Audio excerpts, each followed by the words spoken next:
다시 쓰는 한국 현대사 1. 박세길. 왜 한국 현대사를 다시 쓰는가? 지금 이 순간 허리가 잘린 한반도 땅에는 놀라운 각성이 펼쳐지고 있습니다. 그동안 지독히도 접근을 거부해왔던 온갖 영역들이 국민의 손에 의해 새롭게 들추어지고 있습니다. 남북한의 군사력 비교에 관한 새로운 평가가 제기되고 그에 따라 한반도 긴장의 진정한 원인이 무엇인가 하는 중대한 질문이 던져지고 있습니다. 곧 통일의 장애물이 무엇인지에 관한 인식의 대전환과 밀접히 맞물려 있습니다. 83페이지.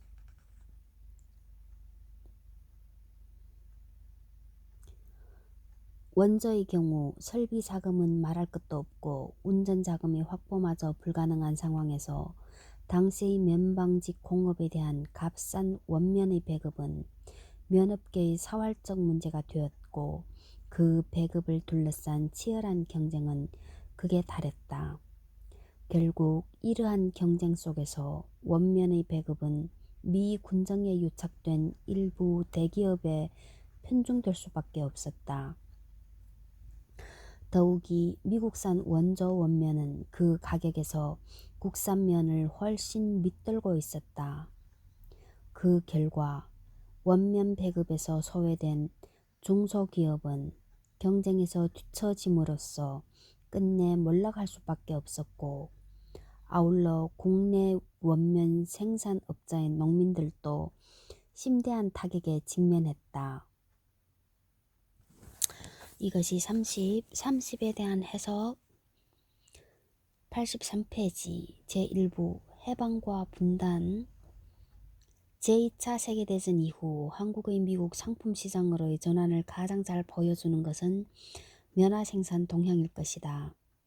제2차 세계대전 전 면화 생산 계획의 입안, 실시와 관련해 일본 방적 산업에 대한 한국의 원료 공급은 1945년 이후 미국의 값싼 원조 원면에 밀리게 되었고 그 결과 급속히 생산이 줄어들었다. 경작 면적을 보면 1940년도부터 1944년 시기와 비교해 1946년도에는 2분의 1로 또 1958년도에 이르면 4분의 1로 감소했다. 이와 반대로 외국 면화 도입량과 소비량은 거꾸로 급속히 늘어나 국내 면이 점하는 비율의 감소와 동시에 남한 방적업의 해외 의존도는 증대되고 최근에는 거의 100%까지 수입면, 특히 미국면에 의존하고 있다. 본문으로 돌아와서 83페이지.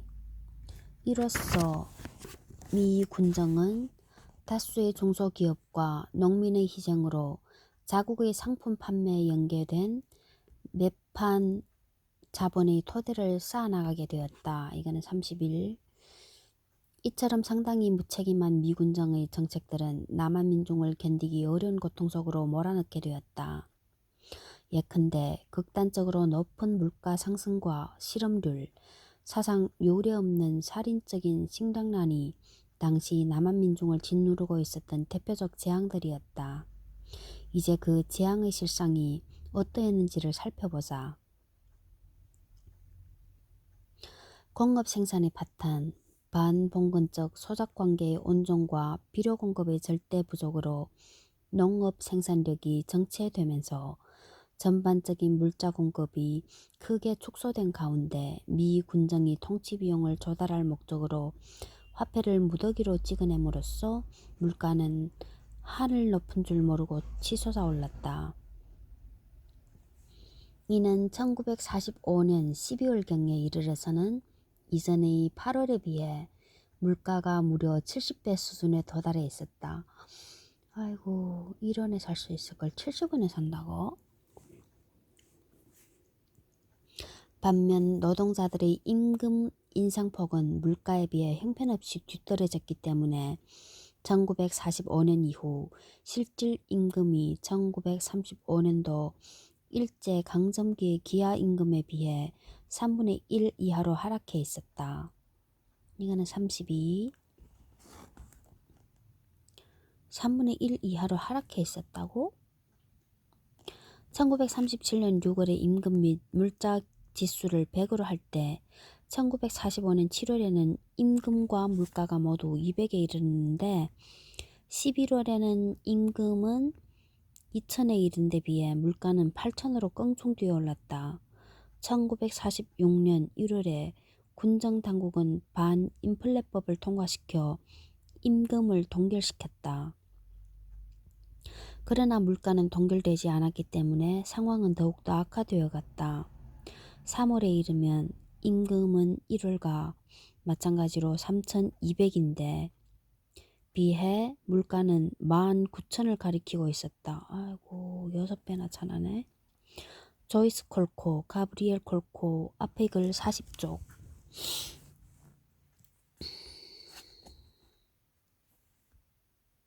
본문으로 돌아와서 84페이지. 그 결과 노동자들은 한 달에 쌀 2세 값의 임금을 받기 위해 일주일에 100여 시간이나 되는 장시간이 고된 작업에 시달렸다. 1946년 6월 8일 파업을 단행한 동양방적 인천 공장의 노동자 대표 최경헌은 다음과 같이 진술했다.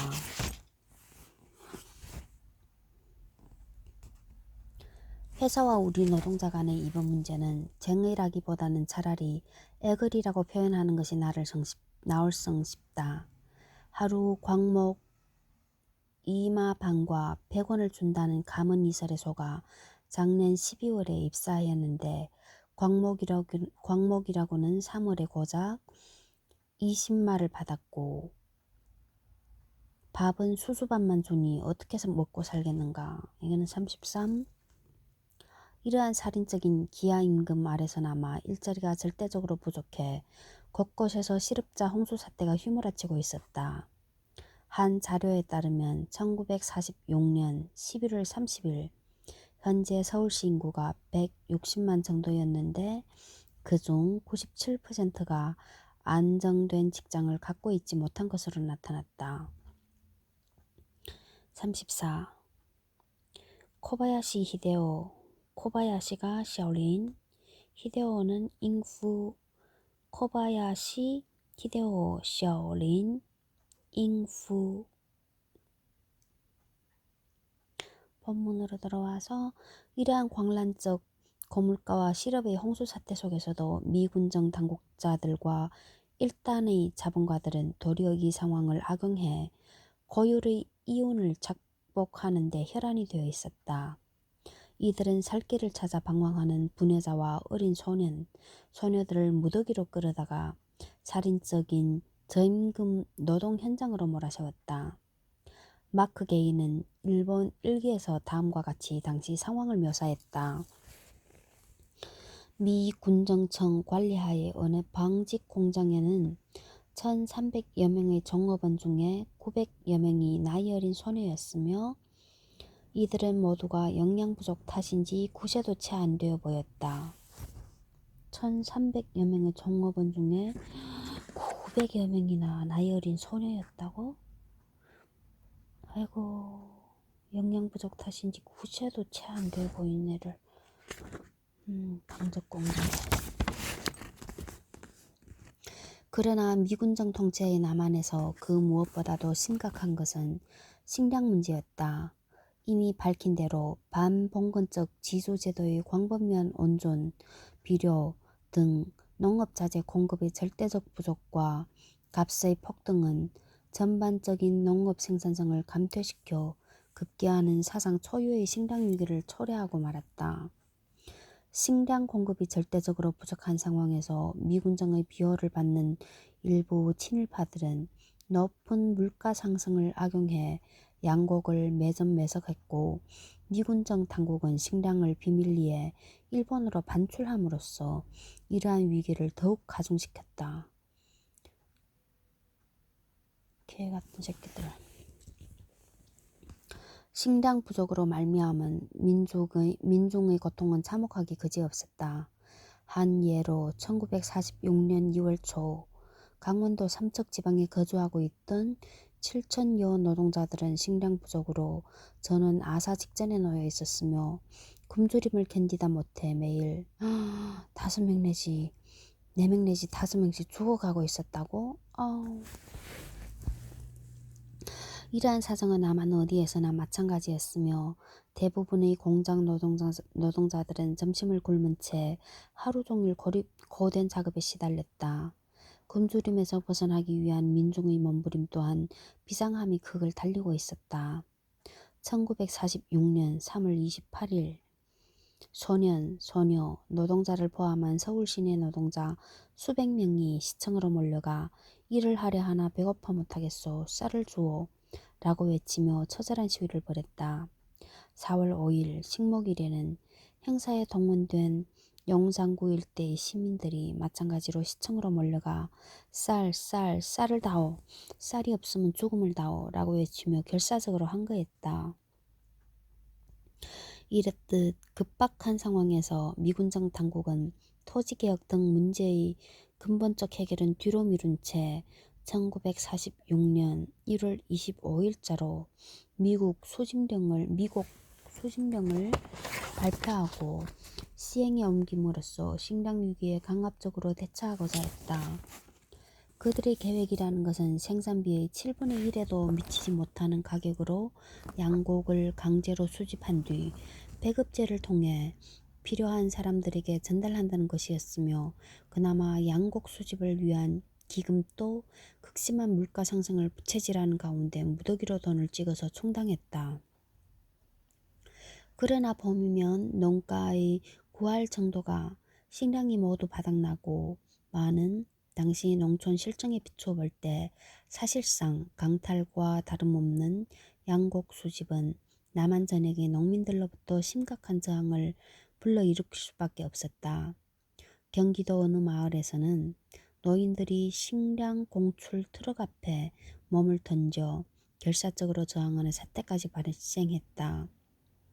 난관에 부딪힌 미군정은 중부장한 미군의 호위 아래 경찰과 관리들로 이른바 탈취대를 구성, 강제적인 공출에 나섰다. 공출에 저항하는 농민은 그 즉시 수갑이 채워져 경찰서로 연행되었으며 유치장에서는 터무니없이 비싼 값으로 경찰들이 파는 것 이외에는 아무런 음식도 먹을 수 없었다. 그리하여 다음 해인 1947년 5월 1일까지 농민 8,600여 명이 미국 수집 위반자로 체포되어 형을 받았다. 공출 과정 못지않게 배급제 또한 민중에 대한 미군정의 태도를 잘 드러내주고 있었다. 한마디로 미군정은 식량 배급제를 통해 남한 민중의 생존 여부를 결정할 수 있는 강력한 무기를 손에 넣게 되었다. 그리하여 미군정은 정치적 반대자들에 대한 탄압의 일환으로 식량 배급을 중단하는 조치를 활용할 수 있었다. 요컨대 하지 장군은 총과 배급표를 쥔 자가 한국의 모든 것을 지배한다는 사실을 정확히 관찰했던 것이다. 이상이 극히 일부기는 하지만 미군정 아래서 남한 민중이 겪어야 했던 고통의 실상이다. 그렇다면 최초의 해방자로서 미군을 맞이했던 남한 민중의 미군정에 대한 생각은 어떠했겠는가? 다음의 사실이 이를 잘 설명해 줄 것이다. 한국여론협회가 1946년 8월 중에 실시한 여론조사 결과 미군정이 잘한 점은 위생시설이라는 응답이 2%였고 나머지 98%는 잘한 것이 없다는 반응을 보였다. 37.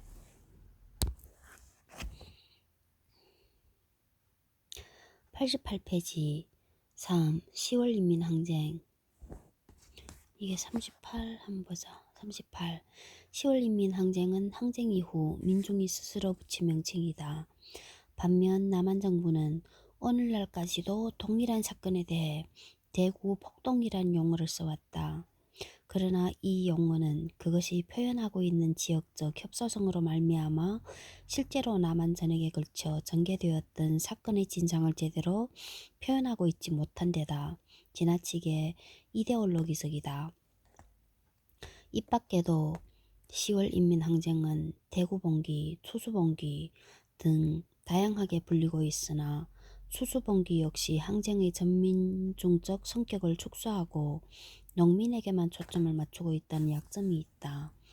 따라서 필자는 역사적 사실을 가장 정확하게 표현하고 있고 항쟁에 참여했던 주체 스스로가 명명했던 10월 인민항쟁이라는 용어를 이데올로기 문제와는 무관하게 사용하기로 했다. 본문으로 들어와서 88페이지 3. 10월 인민항쟁 분명 미군정의 이와 같은 정책은 독립과 만주주의를 향한 한국 민중의 염원과는 거리가 멀었다. 한국 민중에게 그것은 새로운 시련이자 투쟁의 개시를 의미하는 것이었다. 투쟁을 승리로 이끄는 요체는 굳건한 단결에 있다. 이러한 요청에 따라 노동자, 농민들을 위시한 각계각층의 민중은 각자의 고유한 이해에 입각해 스스로를 광범위하게 조직해 나감으로써 지속적인 투쟁을 벌여나가는데 헌신의 노력을 기울였다. 우선 1945년 11월 초 전국의 노동운동 지도자들이 모인 가운데 조선노동조합 전국평의회 이하 전평이 결성되었다. 전평은 1946년 2월에 조합원 수가 57만 명에 달하는 규모에 이름으로써 사실상 전국의 노동자 대부분을 조직화하는 데 성공했다. 이게 39고 39에 대한 해석은 전평은 조선노동조합 전국평의회를 보고 전평이라고 부르고 전평은 16개 산별노조를 기본으로 구성되었으면서도 11개의 지방평의회와 주요 지방의 지부를 두는 방식으로 지역적 성격을 결합시키고 있었다. 북한의 경우 1945년 11월 30일 전평 북조선 총국을 창설해 별도로 조직 확대에 들어갔으며 이후 1946년 5월 25일 북조선 직업 총동맹으로 전환함과 동시에 특수한 실정에 따른 9개 항의 새 강령을 내놓았다. 김남식 남로당 연구 1. 돌베개 1984 70 내지 71쪽 참조. 이게 39에 대한 해석이고 본문으로 들어와서 이토록 짧은 기간에 그와 같은 수준에 도달한 것은 세계 노동 운동사에서 유례를 찾기 힘든 것이었다. 이후 전평은 조선노동조합 전국평의회 조선노동조합